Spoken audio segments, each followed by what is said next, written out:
देखो एक हम लोग का आज चैप्टर 3 का एक्सरसाइज 3.1 शुरू होगा, ठीक है। तो एक्सरसाइज 3.1 शुरू होगा जो चैप्टर 3 है। चैप्टर 3 का जो भी कंसेप्ट था हम पिछले वीडियो में या पिछले क्लास में हम अच्छा से समझा दिए थे, है ना। तो वो बेसिक कंसेप्ट है, अगर वो समझ में आ गया तो ये चैप्टर पूरा समझ में आ जाएगा। 3.1 का पहला क्वेश्चन क्या लिखा हुआ है, तो इसमें लिखा हुआ है निम्न समस्याओं के रैखिक समीकरण के युग्म बनाइए। पहले यहाँ कुछ समस्या है, इसका हम लोग क्या करेंगे, एक रैखिक समीकरण युग्म बनाएंगे। बात समझ में आया। फिर बोला गया है इनके ग्राफीय विधि से हल ज्ञात कीजिए। इसको जो हल करना है, इस समीकरण को हम लोग को किस विधि से हल करना है, ग्राफीय विधि से हल करना है, ठीक है। तो क्वेश्चन में लिखा हुआ 1 नंबर में, अच्छा 1 नंबर में जो है ना वो 2 क्वेश्चन दिया हुआ है। तो 1 नंबर का 2 क्वेश्चन जो दिया है 1 नंबर में, इसका पहला क्वेश्चन क्या है, 1 नंबर का 1 नंबर क्वेश्चन, इसमें लिखा है कक्षा 10 के 10 विद्यार्थियों ने एक गणित की पहेली प्रतियोगिता में भाग लिया। यदि लड़कियों की संख्या लड़कों की संख्या से 4 अधिक है, यदि लड़कियों की संख्या लड़कों की संख्या से 4 अधिक है तो प्रतियोगिता में भाग लिए लड़कों और लड़कियों की संख्या ज्ञात कीजिए। यानी प्रतियोगिता में कितना लड़की है और कितना लड़का है ये ज्ञात करने बोला है, और लड़की और लड़कों की संख्या का कुल योग 10 है, यानी टोटल स्टूडेंट कितना है, 10 है। बात समझ में आ गया। लेकिन कितना लड़की है और कितना लड़का है ये ज्ञात करना है ग्राफीय विधि से। किस विधि से ज्ञात करना है, ग्राफीय विधि से। क्वेश्चन समझ में आ गया। अब आते हैं इसको बनाते हैं हल। तो इसमें लड़का और लड़की है, इसमें मान लेंगे,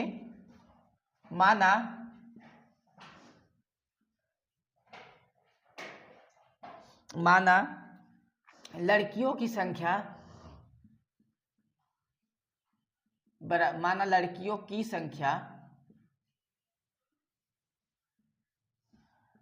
बराबर x। मान लेते हैं लड़कियों की संख्या क्या है, x है, और लड़कों की संख्या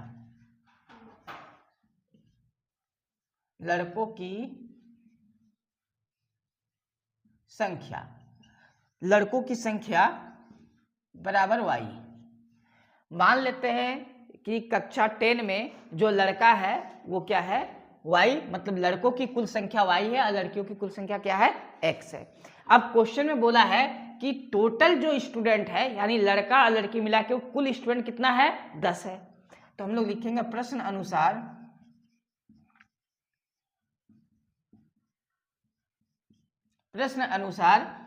x प्लस y लड़कियों की संख्या और लड़कों की संख्या का कुल योग कितना है, 10 है। इसको लिखेंगे समीकरण 1। इसके बाद क्वेश्चन में बोला है कि जो लड़की है वो लड़का से कितना ज्यादा है, 4 ज्यादा है। यानी लड़कियों की संख्या में से लड़कों की संख्या को माइनस करेंगे तो 4 आएगा। कितना आएगा, 4, क्योंकि लड़कियों की संख्या को x माने हैं और लड़कों की संख्या को y माने हैं, और लड़की जो है लड़कों से 4 अधिक है, यानी दोनों को घटाने पर कितना आएगा, 4 आएगा। ये समीकरण 2 हो गया। तो पहले तो हम लोग को 1 या 2 समीकरण बना लेना है। समीकरण बनाने के बाद इसको सॉल्व नहीं करना है डायरेक्ट, इसको ग्राफीय विधि से सॉल्व करना है। बात समझ में आया। तो ग्राफीय विधि से हम लोग सॉल्व करेंगे तो इसके लिए 2 टेबल तैयार होगा। लिखेंगे पहले समीकरण 1 से, समीकरण 1 से हम लोग को मिलेगा x प्लस वाई बराबर 10। यहाँ से x का वैल्यू निकालेंगे तो 10 माइनस वाई आएगा। ये किससे आया, समीकरण 1 से। अब इस समीकरण 1 के लिए एक हम लोग टेबल बनाएंगे। समीकरण 1 के लिए क्या बनाएंगे, एक टेबल इस तरह। ये हो गया समीकरण 1 का टेबल। ये x है, यहाँ y लिखेंगे। इतना करने के बाद अब यहाँ पर अपने मन से y का ऐसा मान मानेंगे जो कि इससे माइनस होके x का मान देगा। ये अपने इच्छा से मानना है। हम उसको 0 भी मान सकते, 1 भी, 2 भी, 3 भी, कुछ भी मान सकते, ठीक है। हम लोग अगर y का मान यहाँ पर 5 माने, देखो y बराबर 5, तो y का मान जब यहाँ 5 होगा तो 10 से 5 माइनस होके क्या आएगा, x का मान 5। यानी y का मान 5 माना गया तो x का मान क्या आया, 5 आया। अब जरूरी नहीं है कि हम y का मान 5 ही मानेंगे, कुछ भी मान सकते हैं। बस ऐसा मानना है कि बहुत बड़ा वैल्यू ना आ जाए। जैसे अगर y का मान 0 मानेंगे तो x का मान 10 आएगा, बहुत बड़ा वैल्यू है ना। ऐसा मानना है कि दोनों आमने सामने वैल्यू हो। अब हम लोग क्या करते हैं, कुछ अलग वैल्यू मान लेते हैं। इस बार y का मान हम मान लेते हैं 4, तो x का मान कितना निकल जाएगा, 6 निकल जाएगा, क्योंकि 4 जब यहाँ बैठाएंगे y के जगह में तो 10 से 4 को माइनस करेंगे तो 6 आएगा जो x का मान है। तो ये समीकरण 1 से एक टेबल तैयार हो गया। इसी प्रकार समीकरण 2 से भी एक टेबल तैयार करना है, तो लिखेंगे समीकरण 2 से, किससे, समीकरण 2 से, ठीक है। तो समीकरण 2 से हमको मिल रहा है ये वाला x माइनस वाई बराबर 4, यहाँ से x का मान निकाल लेंगे तो x बराबर आएगा 4 प्लस वाई, x बराबर क्या आएगा 4 प्लस वाई। इससे एक टेबल हम लोग बनाएंगे, ठीक है, इससे एक टेबल बनाएंगे। ये समीकरण 2 का टेबल है, किसका है, समीकरण 2 का। तो इसमें x का मान निकालना है, तो y का मान कुछ अपने मन से फिर मानेंगे, ये x है ये y है, ठीक है। y का मान हम लोग अपने मन से कुछ भी मानेंगे और x का मान निकल आएगा। तो y का मान क्या माने, y का मान अगर हम लोग 3 मानते हैं, y का मान क्या मानते हैं 3, या 1 ही मान लेते हैं या 2 मान लेते हैं, कुछ भी मानेंगे आ जाएगा। y का मान अगर हम लोग 1 मानते हैं 1, तो x का मान कितना आता है 5। अगर y का मान हम लोग 0 मानते हैं, मान लेते हैं 0 करके भी समझा देते हैं, अगर y का मान 0 मानते हैं तो x का मान कितना आएगा 4, क्योंकि 4 को 0 से जोड़ेंगे तो क्या आएगा 4 ही आएगा। तो ये जो मानना है ना अपने मन से मानना है, जरूरी नहीं कि हम जो मान रहे हैं उसी को मानना है, अपने मन से जो इच्छा करे मान लेना है। अब एक बार 0 दिखा दिए, एक बार माइनस में भी दिखा देते हैं। हम y का मान -2 मानते हैं, इस बार क्या मानते हैं -2, तो यहाँ पर ही -2 होगा, ये 4 से 2 गया तो क्या आएगा 2 आएगा, ये माइनस में नहीं है 2। बात समझ में आया, दिख रहा ना, x का मान यहाँ 4 आया तो y का मान क्या आया 0, x का मान यहाँ 2 आया तो y का मान क्या आया -2 आया। तो ये समीकरण 2 का टेबल है, ये समीकरण 1 का टेबल है। बात समझ में आ गया।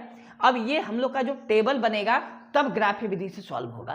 तो ग्राफ विधि से सॉल्व करने के लिए हमको एक ग्राफ पेपर होना चाहिए, तो ग्राफ पेपर में इसको हम लोग ड्रॉ करेंगे, लेकिन यहां समझने के लिए हम ड्रॉ कर रहे हैं।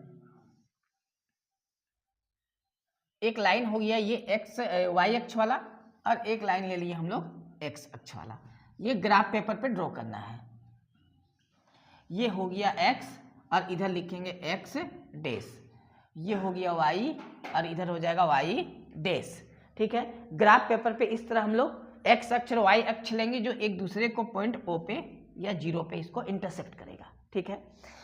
अब इसमें हम लोग एक एक यूनिट करके लेते हैं, तो एक यूनिट x अक्ष की ओर जाएगा तो 1 जो प्लस में होगा, फिर 2, ये ग्राफ पेपर पे दाग दिया रहता है, 3 4 5 6 7, इस तरह करके आगे जाना है। इधर हम लोग ले लेंगे माइनस में, -1 -2 -3, इसी प्रकार ऊपर की ओर लेंगे एक एक यूनिट का 1 सेंटीमीटर, ये ग्राफ पेपर में दिया रहेगा, 1 2 3 4 5, इस तरह हम लोग ले सकते हैं, ठीक है। अब इधर नीचे की ओर लेंगे तो माइनस में, -1 -2 -3, है ना। लेकिन हमको जरूरत जितना है उतना ही लेना है, बहुत अधिक नंबर नहीं लिखना है। यहाँ पर हमको x का मैक्सिमम मान 6 तक लेना है प्लस में, और y का प्लस में मैक्सिमम मान 5 तक लेना है। लेकिन इसमें x का मैक्सिमम 4 है वैल्यू, और y का मैक्सिमम 0 ही है, बाकी माइनस में है, -2 तक, तो y का कम से कम -2 तक जाना है। हम लोग ग्राफ पेपर में इतना कर लेंगे ड्रॉ। अब इस ग्राफ से बनाएंगे, जब x का मान 5 था तो y का मान कितना था 5 था, तो अब आते हैं x वाला प्लस में, ये 5 है x का मान ये वाला, तो y का मान भी कितना है 5 है। ये दोनों पॉइंट को, इस दोनों पॉइंट को हम लोग आगे की ओर बढ़ा के छोड़ देंगे, आगे की ओर बढ़ा के क्या करेंगे छोड़ देंगे। तो ये पॉइंट को जब आगे की ओर सीधा बढ़ाएंगे इस तरह, और इसको आगे की ओर बढ़ाएंगे इस तरह, तो कहाँ मिल रहा है इस पॉइंट पे मिल रहा है ना, तो ये मेन पॉइंट आया, ठीक है, ये एक मेन पॉइंट बन गया। ये टेबल 1 का पहला वाला वैल्यू का पॉइंट बना, ठीक है। अब x का मान कितना है 6 और y का मान 4, तो x का मान 6 मतलब ये, और y का मान 4 मतलब ये, तो इन दोनों पॉइंट को आगे की ओर बढ़ाएंगे, और जहां ये एक दूसरे को काटेगा ये मेन पॉइंट बन गया। बात समझ में आया, ये 2 पॉइंट हम लोग का बन गया। अब इन दोनों पॉइंट को हम लोग मिला देंगे, स्केल से इन दोनों पॉइंट को सीधा मिला देना है, ठीक। इन दोनों पॉइंट को सीधा हम लोग को मिला देना है।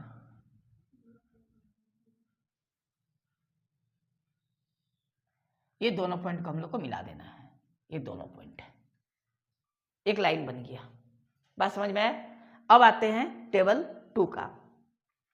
टेबल 2 में देखते हैं तो इसमें क्या आया, x का वैल्यू जब 4 है तो y का वैल्यू कितना है 0। x का वैल्यू 4 यहाँ है और y का वैल्यू 0 यही रहेगा ना, तो 0 को हम इधर बढ़ा दें तो कहाँ मिलेगा आके 4 पे ही मिलेगा, तो इससे 1.4 बना। क्या बना 1.4। अब यहाँ पर x का वैल्यू 2 है और y का वैल्यू -2 है। x का वैल्यू 2 यहाँ है और y का वैल्यू -2 यहाँ है। इन दोनों को जब बढ़ाएंगे, इन दोनों को जब बढ़ाएंगे तो पॉइंट यहाँ बनेगा, बनेगा ना, पॉइंट यहाँ बना। अब ये पॉइंट कहाँ मिला था, एक पॉइंट ये मिला था, इन दोनों पॉइंट को आगे बढ़ाना है, ठीक है। तो इन दोनों पॉइंट को हम लोग आगे बढ़ाते हैं, मतलब मिलाते हैं, तो इन दोनों पॉइंट को मिला देना है सीधा। स्केल से बनाएंगे, ग्राफ पेपर में एकदम सीधा बनेगा, ठीक। ये ऐसे मिला देना है, ठीक है। दोनों लाइन, इसको आगे की ओर कर सकते हैं, दोनों लाइन एक दूसरे को इस पॉइंट पे इंटरसेक्ट किया, यानी यहाँ काटा, ठीक है। जिस पॉइंट पे ये दोनों एक दूसरे को काटेगा, इस पॉइंट से हमको देखना है कि x दाग से ये किसके सीधा में आ रहा, 7 के सीधा में। देखो ये किसके सीधा में आया, 7 के सीधा में, और ये किसके सीधा में आया, 3 के सीधा में। ये 3 के सीधा में आया कि नहीं आया। तो ये पॉइंट किससे किससे मिलके बना है, x का वैल्यू 7 और y का वैल्यू 3 से। तो इस पॉइंट का वैल्यू हमको मिल गया, पहले x वाला वैल्यू लिखेंगे 7 और 3। क्या मिल गया, 7 और 3। बात समझ में आया। तो ये लाइन जहां कटेगा, जहां कटान बिंदु होगा, ये बिंदु हमको देखना है कि x अक्ष के किस पॉइंट से सीधा में है और y अक्ष के किस पॉइंट के सीधा में है। समझ में आया क्या बोले। तो ये पॉइंट हमको निकल गया ना। पहला वाला x का वैल्यू होता है तो पहले x का वैल्यू लिखना है, फिर किसका लिखना है, y का। यानी x का वैल्यू यहाँ 7 दे रहा है, y का वैल्यू कितना दे रहा है, 3 आ रहा है ना। तो x किसको माने हैं, लड़कियों की संख्या को, और y किसको माने थे, लड़कों की संख्या का। इसका मतलब लड़कियों की संख्या कितना हो रहा, 7, और लड़कों की संख्या कितना हो रहा, 3। ये आंसर हो गया। तो ग्राफ विधि से हमको निकालने बोला था। बात समझ में आया। चलो तो हम लोग ग्राफ विधि से यहाँ लिख सकते हैं, अतः ये इस तरह बनाना है। अब बात रहा, ये जो डॉट डॉट लाइन दी है इसका जरूरत नहीं है, ये स्केल से हमको डायरेक्ट मिल जाएगा बैठा के। ये डॉट डॉट लाइन का जरूरत नहीं है, पॉइंट हम लोग को जो है ना वो मिल जाएगा स्केल से, ठीक है, स्केल से मिल जाएगा, इसका जरूरत नहीं पड़ता है, ये समझाने के लिए दिए थे। इससे बन गया ग्राफ कंप्लीट। लिखना है अतः लड़कियों की संख्या, लड़कियों की संख्या 7 और लड़कों की संख्या बराबर 3। ये दोनों आंसर हो गया। बात समझ में आ गया। चलो इसको नोट करो। इसके बाद 1 नंबर में एक और क्वेश्चन है जो ग्राफी विधि से ही निकालना है, उसको सॉल्व करेंगे हम। 1 नंबर का 2 नंबर क्वेश्चन में क्या लिखा है, 5 पेंसिल तथा 7 कलमों का कुल मूल्य 50 रुपये है, जबकि 7 पेंसिल तथा 5 कलमों का कुल मूल्य 46 रुपये है। तो एक पेंसिल का मूल्य तथा एक कलम का मूल्य ज्ञात कीजिए। तो सबसे पहले हम लोग मान लेंगे कि एक पेंसिल का मूल्य लिखना है, माना एक पेंसिल का मूल्य बराबर x रुपए। क्या मान लेना है, x रुपए। एक पेंसिल का मूल्य x रुपए, और चूंकि हम लोग का जो चैप्टर है ये क्या है, 2 चर वाला रैखिक समीकरण है ना, तो 2 चर तो मानना ही पड़ेगा ना। तो एक चर हम लोग क्या माने, x, और दूसरा चर क्या मानेंगे, y, और ये कलम का होगा, और एक कलम का मूल्य बराबर y रुपए। एक कलम का मूल्य और एक पेंसिल का मूल्य हम लोग क्या किए, मान लिए सबसे पहले, है ना। अब प्रश्न अनुसार, प्रश्न में क्या बोला उसके अनुसार हम लोग को लिखना है। प्रश्न अनुसार बोला गया है कि 5 पेंसिल और 7 कलम का कुल मूल्य 50 रुपये है। अगर एक पेंसिल का मूल्य x रुपये है तो 5 पेंसिल का मूल्य क्या होगा 5x। अगर एक कलम का मूल्य y रुपये है तो 7 कलम का मूल्य क्या होगा 7y। कुल मूल्य इन दोनों को जोड़ के कितना आया है, क्वेश्चन में ही बोला है 50। ये बन गया समीकरण 1। दूसरा स्टेटमेंट में बोला है जबकि 7 पेंसिल यानी 7x तथा 5 कलमों का कुल मूल्य 46 है यानी 5y, इनको जोड़ने पर कितना आएगा 46। ये हो गया समीकरण 2। जब हमको 2 समीकरण मिल चुका है तो इससे हम क्या बना लेंगे, एक टेबल बना लेंगे। बात समझ में आया? तो समीकरण 1 और 2 से हम लोग टेबल बना लेते हैं। सबसे पहले करना क्या, समीकरण 1 से, तो समीकरण 1 से आएगा 5x प्लस 7y बराबर में कितना 50। ठीक है, यहाँ से x का वैल्यू अभी हमको निकालना है, यानी x को इधर रखना है, बाकी जितना भी है सबको बराबर के उधर ले जाना है। तो ये बच गया इधर 50, 7y को इधर ले आएंगे, ये क्या है प्लस है तो क्या हो जाएगा माइनस हो गया। अब ये 5x का वैल्यू इतना निकला है तो x का वैल्यू क्या निकलेगा 50 माइनस 7y, ये 5 बटे में आएगा, ये x का वैल्यू 5 बटे में आएगा। ठीक है, ये 5। ठीक है, ये x बराबर हम लोग कितना निकाले हैं 50 माइनस 7y बटा में क्या है 5। ये समीकरण 1 से x का मान निकल गया। अब इससे हम लोग टेबल बनाएंगे एक। बात समझ में आया? मान कैसे आया एक बार फिर से समझा रहे हैं। समीकरण 1 से, ठीक है, ये समीकरण 1 से हम लोग लिखें। अब यहाँ से हमको x का वैल्यू निकालना है पहले, तो ये 7y को इधर लेके जाएंगे। ठीक है, तो ये प्लस में है तो क्या हो जाएगा माइनस हो जाएगा, यानी 50 माइनस 7y आ गया। अब x के साथ बटा में ले आएंगे इस 5 को, क्योंकि x के साथ 5 किसमें है, गुना में है। जो भी x के पहले होता है वो कहाँ जाता है बटा में। बात समझ में आ गया? अब इससे हम लोग टेबल 1 बना लेंगे समीकरण 1 का।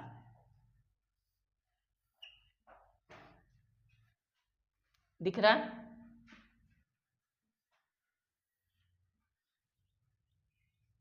एक टेबल बनेगा समीकरण 1 से, ये 1 नंबर टेबल है। ठीक है, समीकरण 1 से हम लोग बनाएंगे। यहाँ लिखेंगे x, यहाँ लिखेंगे y। ठीक है, y का कुछ भी ऐसा मान लेना है अपने मन से, जो भी मान लेंगे उसको 7 से पहले करेंगे गुना। गुना करने पर 50 से घटा के जो आएगा वो 5 से कटना चाहिए। अगर यहाँ पर हम लोग 5 रखते हैं तो 5 सत्ते कितना होता है 35। क्या होता है 35। तो y का मान हम 5 रखें। ठीक है, ध्यान से समझना है, y का मान क्या रखें 5, y बराबर 5। तो 5 सत्ते कितना हुआ 35, 50 घटाओ 35 कितना होता है 15। कितना आता है 15 आता है। तो 15 को किससे भाग देंगे 5 से, कितना बार में कटेगा 3 बार में। तो x का मान कितना निकल गया 3। y का मान हम लोग अगर 0 रख देते हैं तो ये पूरा 0 हो गया, तो बचा क्या 50 बटा 5। इसको डिवाइड करेंगे तो कितने बार में आएगा 10 बार में। बात समझ में आ गया?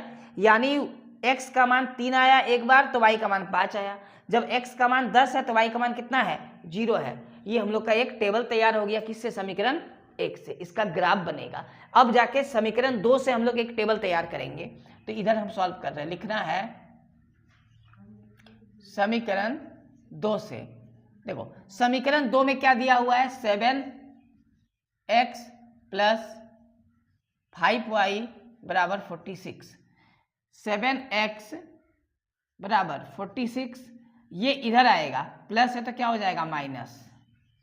ये 7 इसके बटा में जाएगा। ठीक है, ये अलग है। तो 46 माइनस 5y अब बटा में क्या जाएगा 7। बात समझ में आ गया? हम लोग इस तरह पहले x का पूरा वैल्यू एक निकाल के यहाँ रख लेंगे। ठीक है, अब यहाँ से एक टेबल बनाएंगे। ये 2 के लिए समीकरण 2 वाला x y का ऐसा मान रखना है जो कि सॉल्व करके 7 से डिवाइड हो जाना चाहिए, है ना, 7 से डिवाइड हो जाना चाहिए। तो y का मान हम लोग यहाँ रखेंगे -2। क्या रखेंगे -2। y का मान -2 रखने पर माइनस यहाँ भी है तो 5 दूनी 10 प्लस में आएगा, 46 और 10 को जोड़ के 56 आएगा, 7 से 56 कटेगा 8 बार में, तो x का मान कितना आ जाएगा 8 आ जाएगा। समझ में आ गया। अगर y का मान हम लोग 5 रखते हैं तो 25, अगर 46 से 25 को घटाएंगे तो कितना आएगा 21। बात समझ में आया। यानी हम लोग कितना रखेंगे y का मान 5, 5 × 5 = 25, 46 से 25 को माइनस करेंगे तो कितना आएगा 21, यानी x का मान कितना आया 3। तो मान हम लोग ऐसा सोचना है जो कि 7 से डिवाइड हो जाए, मान ऐसा सोचना है 7 से क्या हो जाए डिवाइड हो जाए, 7 से कट जाए। बात समझ में आया। तो ये समीकरण 2 का टेबल, ये समीकरण 1 का टेबल, 2 टेबल तैयार हो जाएगा। उसके बाद ग्राफ पेपर लेंगे और ग्राफ पेपर में हम लोग ड्रॉ कर देंगे बहुत आसानी से। यहाँ हमको दिख रहा है x का मैक्सिमम वैल्यू कितना है 10 और यहाँ x का मैक्सिमम वैल्यू कितना 8, यानी x का मान हमको 10 तक लिखना पड़ेगा।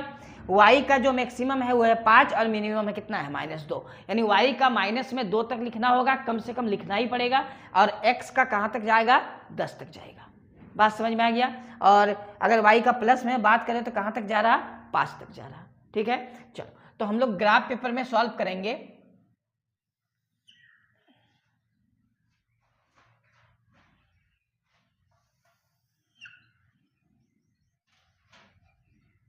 y है, ये x डैश हो जाएगा, ये y डैश और ये हो जाएगा x। ठीक है, ग्राफ पेपर में लेना है।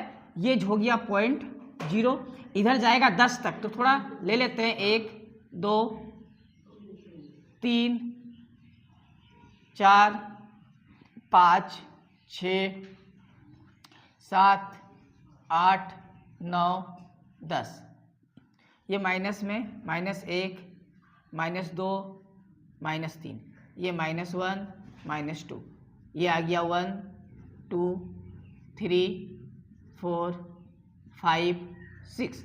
ग्राफ पेपर में जब बनाएंगे तब एकदम एक्यूरेट वैल्यू उसमें आएगा, जो डिस्टेंस होगा 1-1 यूनिट का डिस्टेंस हम लोग लेंगे। ठीक है, अब इसमें से हम लोग पहले टेबल 1 को सॉल्व करके देख लेते हैं। x का वैल्यू कितना दिया है 3 दिया है, तो y का वैल्यू कितना आया है 5, तो x का वैल्यू 3 यहाँ है और y का वैल्यू 5 यहाँ है। इन दोनों को जब हम लोग आगे की ओर बढ़ाएंगे तो इन दोनों का कटान बिंदु जो है वो यहाँ आया, तो ये एक पॉइंट मिला इन दोनों से। अब x का वैल्यू 10, y का वैल्यू 0, तो x का वैल्यू 10 कहाँ लेंगे इस पॉइंट पे, y का वैल्यू 0 कहाँ लेंगे यहाँ पर। 0 को जब बढ़ाएंगे तो कहाँ आएगा 10 तक ही आएगा, यानी एक 0 रहने पर, एक संख्या रहने पर संख्या ही एक पॉइंट हो जाता है। बात समझ में आ गया। तो हम लोग क्या करेंगे, इस पॉइंट और इस पॉइंट को मिला देंगे, ये डॉट डॉट देना जरूरी नहीं है। ठीक है, स्केल से मिलाएंगे एकदम स्ट्रेट मिलेगा। ठीक है, हम लोग इसको मिला दिए, ये लाइन हम लोग का मिल गया, ये एक ग्राफ बन गया। ठीक है, एक लाइन हम लोग का आ गया, ये एक पॉइंट था, ये दोनों पॉइंट और ये एक पॉइंट, दोनों पॉइंट मिल गया। यानी टेबल 1 से जो हम लोग का एक लाइन बना वो ये है। ये टेबल 1 का है, मतलब किस समीकरण का है, इस समीकरण का है ना, तो हम लोग उसके पास नहीं इस समीकरण को भी लिख सकते हैं, अभी लिख के हम दिखाएंगे। अब आते हैं टेबल 2 से जो समीकरण 2 का है। तो इसमें x का वैल्यू 8 है और y का वैल्यू -2 है, तो x का वैल्यू 8 यहाँ है, -2 यहाँ है। दोनों लाइन को जब हम आगे की ओर बढ़ाएंगे दोनों को, ठीक, तो एक पॉइंट पे जो कटेगा वो पॉइंट हम लोग का ये वाला है। ठीक है, सीधा देख लेना है, ये वाला पॉइंट आ गया हम लोग का, ये पॉइंट हमको मिल गया किससे 8 और -2 से। बात समझ में आ गया। अब इसके बाद है 3 और 5, तो 3 और 5 यानी x का वैल्यू 3 और y का वैल्यू 5, यानी ये वाला दाग। 3 और 5 से जो हम लोग का पॉइंट मिलेगा वो कहाँ मिलेगा, वापस इसी पॉइंट पे मिलेगा, इसी पॉइंट पे मिला है ना। तो इसको और इसको हम लोग क्या करेंगे, मिला देंगे, है ना। अब इन दोनों पॉइंट को हम लोग मिलाएंगे। ठीक है, तो इन दोनों पॉइंट को एकदम सीधा मिला देना है। ग्राफ पेपर में बनाएंगे तो एकदम सीधा मिलेगा, ये देखो सीधा आ गया ये वाला। ठीक है, ग्राफ पेपर पे जब मिलाएंगे ना तब ये पॉइंट सीधा हमको मिलेगा। मान लेते ये पॉइंट, इसको आगे की ओर भी बढ़ा देना है ऐसे। तो इन दोनों लाइन का इंटरसेक्ट कहाँ है, यहाँ पर है। कटान बिंदु कहाँ है, यहाँ पर है। अब अगर इसको देखा जाए तो ये x वाला जो अक्ष है इसका 3 का सीधा में है, यानी x के लिए क्या लिखेंगे 3, और ये पॉइंट जो y अक्ष है ये 5 के सीधा में है, तो y के लिए क्या लिखेंगे 5, यानी ये जो पॉइंट है वो 3 और 5 से मिलके बना होगा, 3 और 5 से मिलके बना होगा, यानी x का वैल्यू आ गया 3 और y का वैल्यू कितना आ गया 5 आ गया। बात समझ में आया? तो हम लोग x किसको माने थे पेंसिल को, और y किसको माने थे पेन वाला, तो हम लोग का आंसर क्या होगा, अतः पेंसिल बराबर कितना 3 रुपये, पेंसिल का मूल्य कितना आएगा 3 रुपये, और कलम का मूल्य कितना आएगा, कलम बराबर 5 रुपये, यानी पेंसिल का मूल्य आ गया 3 रुपये और कलम का मूल्य कितना आ गया 5 रुपये। बस हम लोग को ये आंसर कर देना 3 रुपये और 5 रुपये। तो ये ग्राफ विधि से हम लोग वैल्यू को निकाले, ठीक है। जब ग्राफ पेपर पे सॉल्व होगा ना तो एकदम एक्यूरेट दिखेगा, सही सही, ठीक है। चलो, तो हम लोग का 1 नंबर का ये 2 क्वेश्चन था, दोनों कंप्लीट हो गया है। तो अब इसके बाद जो दूसरा क्वेश्चन है उसको नेक्स्ट क्लास में शुरू करेंगे, ठीक है। आज छोड़ देते हैं यहीं पर।